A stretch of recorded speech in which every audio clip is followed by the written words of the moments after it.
Welcome to another deep dive. Today, we're tackling something I think pretty much every parent out there can relate to. Raising children in a way that, well, honors God. And hopefully helps us keep our sanity along the way. Oh, absolutely. I mean, that's a given, right? Right. We're diving deep today into a compilation of advice from Ellen G. White. Specifically on child guidance. I think it's kind of funny when you think about it, unlocking the secrets to raising little saints. Well, maybe saintly is aiming a little high. Okay, fair enough. But this material, it's not just a few quick tips here and there. No. It's like a whole philosophy of education, and it all starts at home. Okay, so home education. I have a feeling we're not just talking about, helping kids with homework here. Not at all. This is much more foundational. The source material really pushes back against the idea that education starts when a kid walks into a classroom. Makes sense. Home is that first school. Parents are the first teachers. It's about instilling character, faith, and practical life skills long before formal schooling even enters the picture. But I think a lot of parents would hear that and think, whoa, that's a ton of pressure. I mean, most of us aren't trained educators. Totally valid concern. But the source material doesn't present this as like a burden. It frames it more as a privilege, Okay, I like that.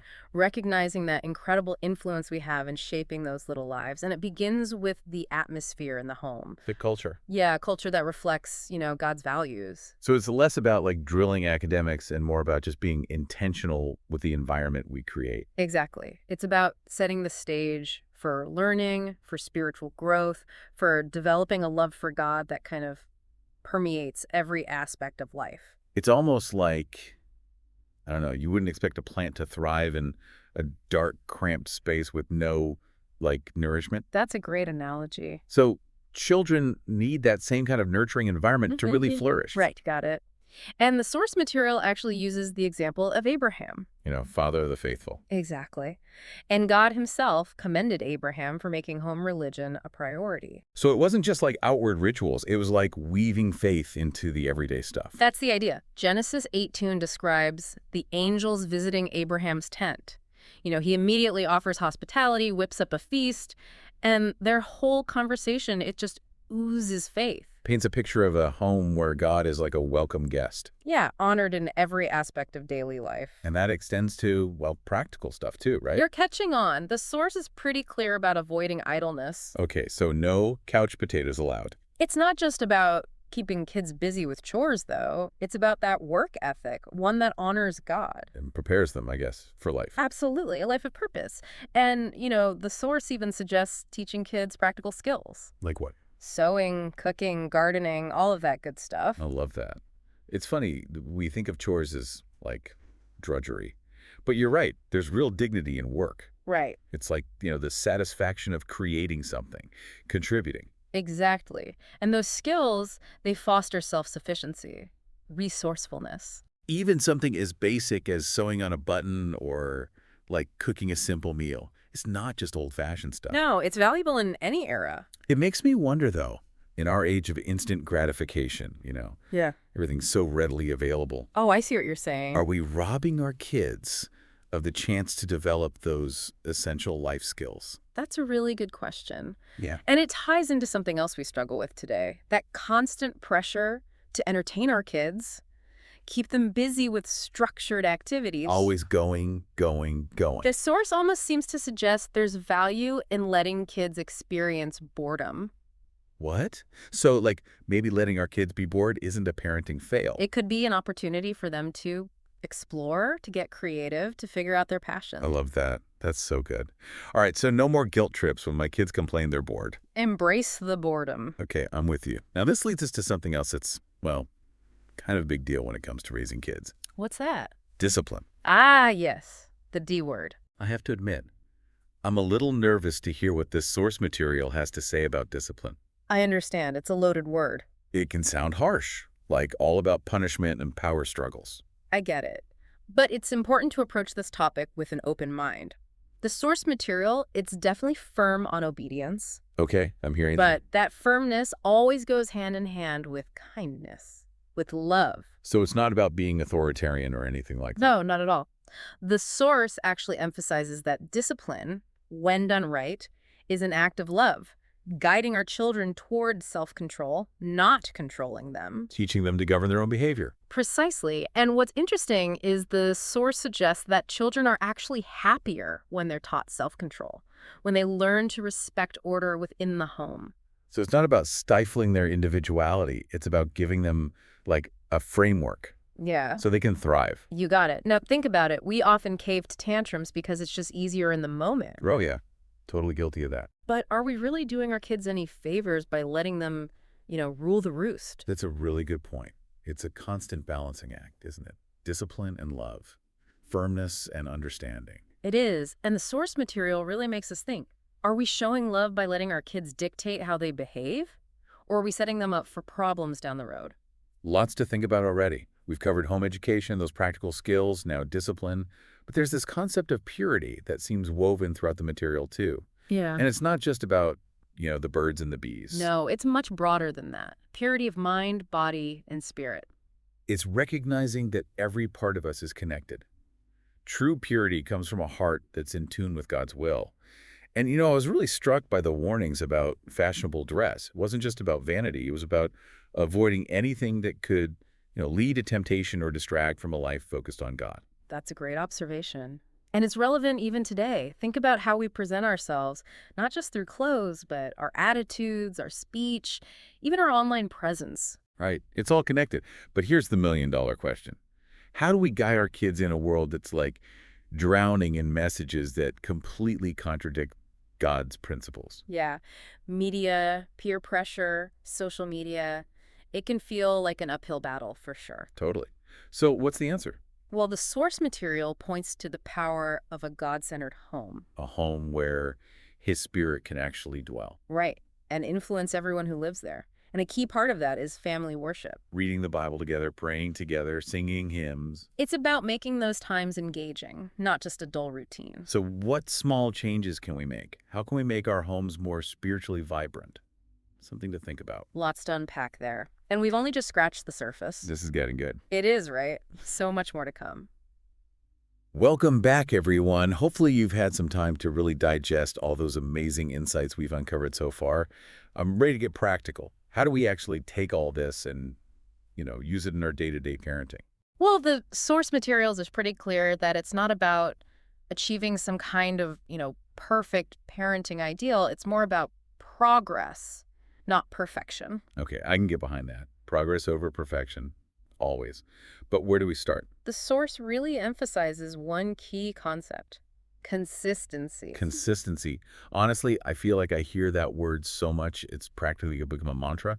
Yeah. But it's so much easier said than done, right? I mean, life is busy. We're juggling a million things. And let's be real, sometimes we're just plain exhausted. I get it. I really do. But the thing is, according to the source, inconsistency sends mixed messages to kids. Oh, yeah, that makes sense. If we're not consistent with our expectations, with boundaries, it's like we're teaching them that our word, it can't always be trusted. Right. They start to wonder what we really mean. Exactly. It leads to confusion, frustration, even insecurity for them. I've noticed that myself. When I'm inconsistent, my kids, they push back more. Like they're constantly trying to figure out where the lines are. Exactly, because children thrive in environments where they know what to expect. Consistency provides a sense of security, stability.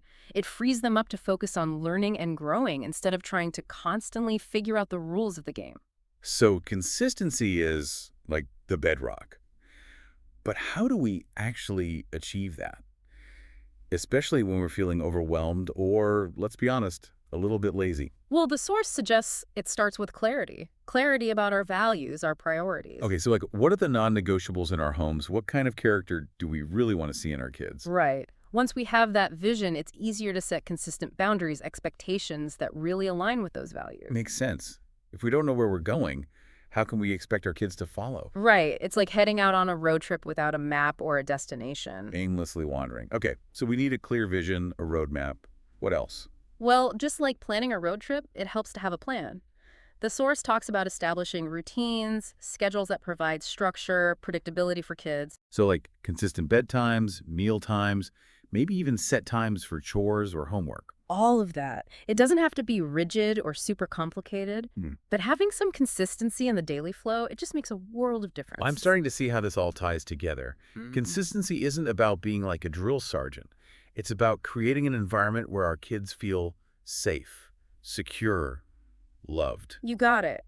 And that brings us to another practical strategy the source emphasizes: observation. Observation. Okay, I have to confess, I'm pretty good at observing my kids when they're about to do something they shouldn't. Yeah. But I have a feeling you're talking about something a little deeper here. You're not wrong. But this kind of observation is less about catching them red-handed and more about truly understanding them as individuals. Oh, interesting. So paying attention to their temperaments, their strengths and weaknesses, their unique ways of learning. Yes. It's so easy to fall into the trap of comparison, comparing our kids to each other, to other children. Oh, I know that trap well. But every child is different. Exactly. Wired differently. And the source, it reminds us that effective parenting requires not just observation, but also reflection. So thinking about what we observe. Right. Trying to understand the motivations behind their behavior instead of just reacting to the behavior itself. That's a good point. It's like taking a pause before we discipline. Asking ourselves, why are they acting this way? What are they trying to communicate? Yes, exactly. It's about digging a little deeper, going beyond the surface. And, that requires self-control on our part. Ooh, self-control. That word keeps coming up. So we can't expect our kids to have self-control if we aren't modeling it ourselves? That's what the source seems to suggest. We can talk about patience and kindness all day long, but if we're always losing our cool, reacting impulsively, well, actions speak louder than words. Ouch. Convicting, but true. Yeah. I mean, how often do we justify our outbursts by saying, well, they push my buttons? But we're the adults in the room. We have to manage our own emotions, right? That's the hard truth. The source emphasizes that parenting is a refining process, not just for our children, but for us too. Oh, I like that. It's an opportunity to grow in patience, kindness, gentleness, all those fruits of the spirit. So we're working on consistency. We're observing our children as individuals. We're trying to be examples of self-control. What else is in this parenting toolkit? Well, communication is huge. And not just any communication, but really intentional heart-to-heart connection. I'm definitely seeing that theme in this material. It's about really listening to our kids, understanding their perspective, having those deep conversations about life, faith, the challenges they're facing. Exactly. And the source even talks about family meal times as a perfect opportunity for this kind of connection. Oh, yeah, sitting down together as a family. Creating a space where everyone feels safe to share their thoughts and feelings. Asking questions, disagreeing respectfully, learning from each other. It's so easy to get caught up in the logistics of mealtime, getting food on the table, making sure everyone eats their veggies. We forget about that chance to connect, to talk. It is a challenge, but think about it. Those shared meals, they can be powerful. They really can. They build relationships, they reinforce values, they're opportunities to pass down traditions, create memories. Okay, I'm feeling inspired to be more intentional about meal times. Maybe put away the phones, turn off the TV, have some actual face-to-face conversations. It's radical, I know, but that's what the source seems to suggest. Okay, I'm in. So we've got consistency, observation, communication. What am I missing? Clarity. The source is big on clarity. Clarity. Yes. Being crystal clear about expectations, about the consequences of misbehavior, about why the rules exist in the first place. Okay, so no more vague threats or constantly moving the goalposts. Kids need to know what they're aiming for, what the boundaries are, and why those boundaries are there. Exactly. When we're clear and consistent, children feel secure, respected, even when they're being disciplined. It makes sense. It helps them see that the rules aren't random or arbitrary. They're there to protect them, to help them grow. Exactly. So we're building a foundation for a healthy parent-child relationship based on trust, respect, mutual understanding. But I know there's a topic that can be a bit, intimidating. Oh, I know what you're going to say. Discipline. It's the elephant in the room, isn't it? The source is definitely all about obedience, but I'm still trying to wrap my head around how to discipline effectively without being harsh or angry. That's a valid struggle. And the source tackles it head on. It repeatedly emphasizes that discipline, done correctly, is an act of love. Okay, so it's not about yelling, making them feel ashamed, or belittling them. Absolutely not. The source actually cautions against reacting in anger. It suggests that parents take time to cool down before addressing a situation. Way easier said than done, am I right? Oh, for sure. But think about it. When we model self-control in those heated moments, that speaks volumes. It does, yeah. And the source offers some specific strategies for keeping our cool. Like what? It talks about praying for guidance, both before and during those disciplinary moments. That makes sense. Turning to God for wisdom and strength when we're feeling totally overwhelmed. Right.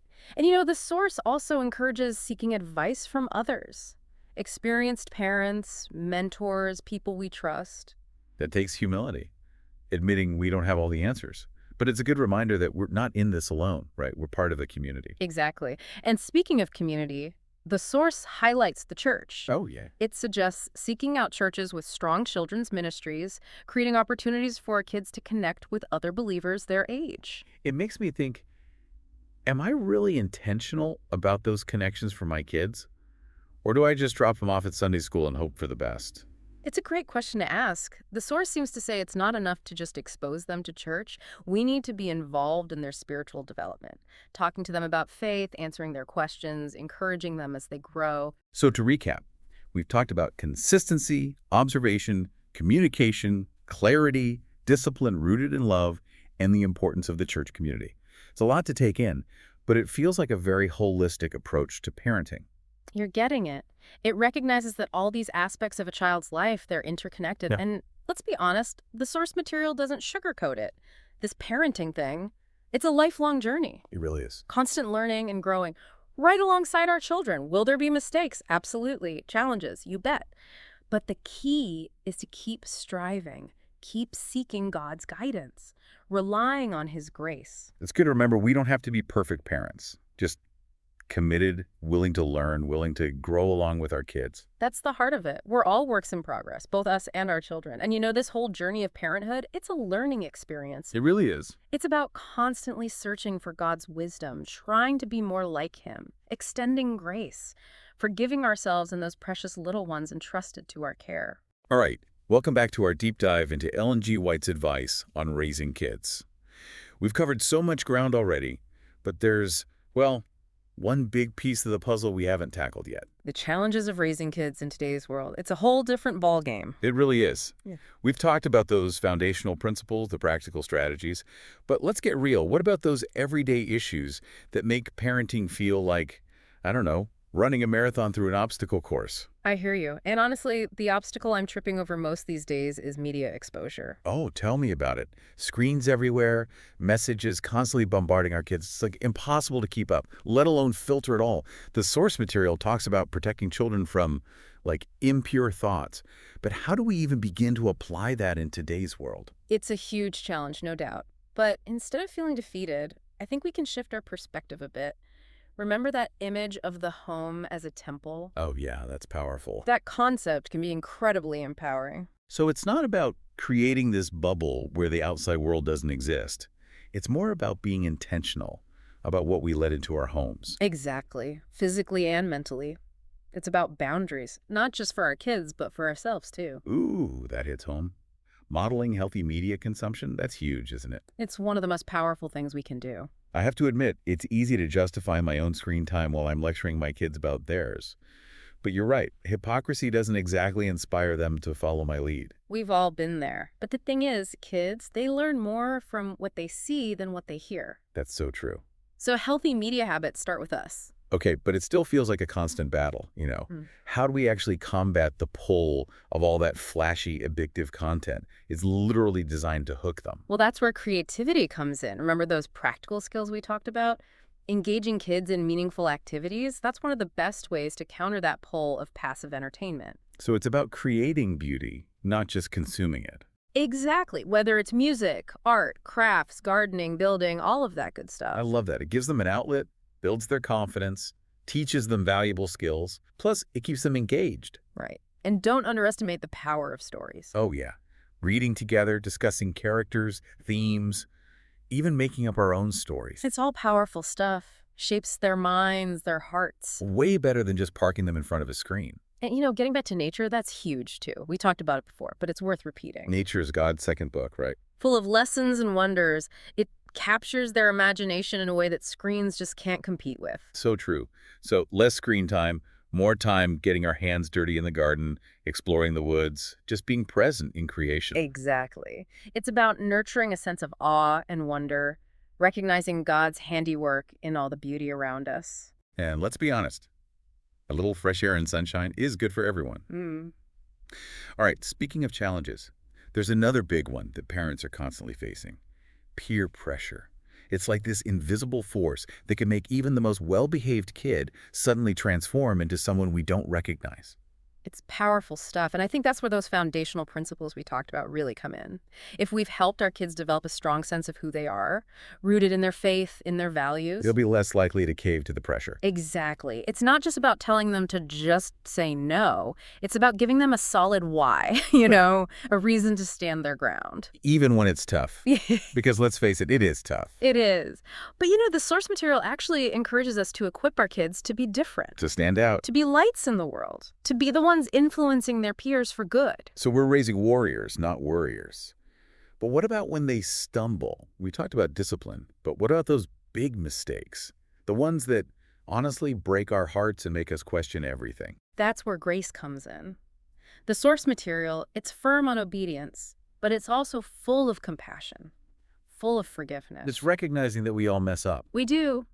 And that God's love, well, it's bigger than any of our failings. That's good to hear.